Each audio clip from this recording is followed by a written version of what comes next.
professional, when you got doctors making those decisions to say, you know, that he can have a concussion sub, then no doubt those decisions need to be made. But you know what happened from there is, you know, the next question, I guess.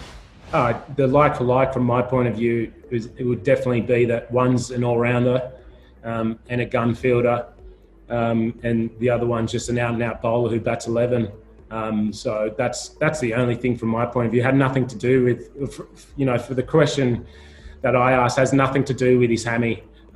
It actually, you know, I guess I'd like to look into whether, you know, that's a like-for-like decision, so to speak. I think the concussion rule's fine. You know, if a player gets hit on the helmet and the doctor thinks he's concussed, 100% he needs to be replaced. There's no doubt. It's just whether it's like-for-like. That's the only thing for me.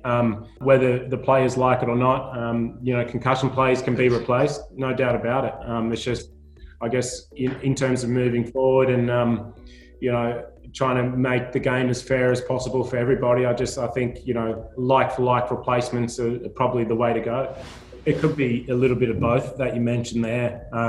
You know, maybe we may have to adjust our plan and look at whether it's pretty hard for me to see. You know, I was out on the boundary somewhere in the last 2 or 3 overs, so I couldn't really see in terms of execution and where the balls were delivered and what lines. So it's something, you know, I'm sure each bowler will reflect on individually and see whether, you know, what their plans were. Because, I mean, every bowler has different strengths and, you know, different paces, and they can afford to bowl at different places to each batter. So it's not the same plan for every bowler to Jadeja. There'll be different plans. Starkey will have a different plan to Josh, and Josh will have a different plan to Sean.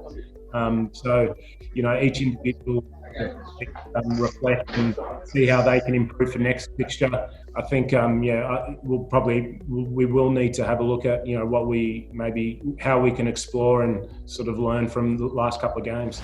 Oh, look, I never, you know, for the last few years anyway, I've just tried to go about my processes, and, you know, whether you're selected or not for me, it's external recognition. You know, I can't do anything about it. All I can do is control, you know, my attitude and, you know, what I do each day. So, you know, I don't think there's any confusion from my point of view.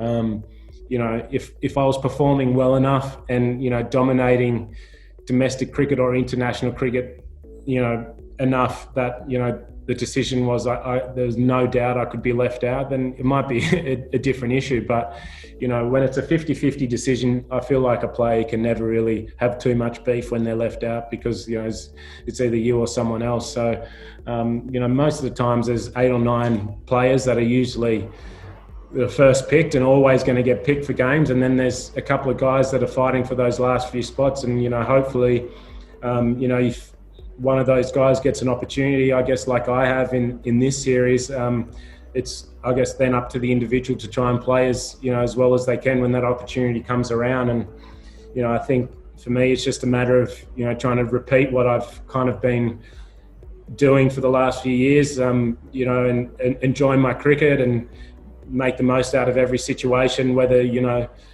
whether, I guess, results, you're successful or not. Everything's a learning curve. So, yeah, I'm just trying to enjoy the moment, I guess.